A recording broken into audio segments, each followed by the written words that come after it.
আমি তোমার সাথে রাগ করব, আমি তোমার সাথে জেদ করব, আমি তোমার উপর অভিমান করব, আমি তোমার উপর অভিযোগ করব, আমি তোমার উপর অধিকার খাটাবো।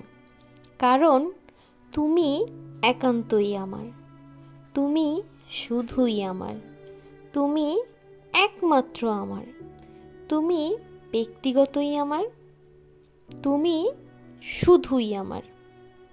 আমার মানে শুধুই আমার। তুমি যদি 100%-এর মধ্যে 99% আমার হও আর 1% অন্য কারো হও, তবে আমার ওই 99%-এরও প্রয়োজন নেই। তুমি পুরাটাই অন্যের হয়ে যাও। আর যদি আমার হয়েই থাকতে হয়, তবে 100%ই আমার হয়ে থাকো। বুঝলে?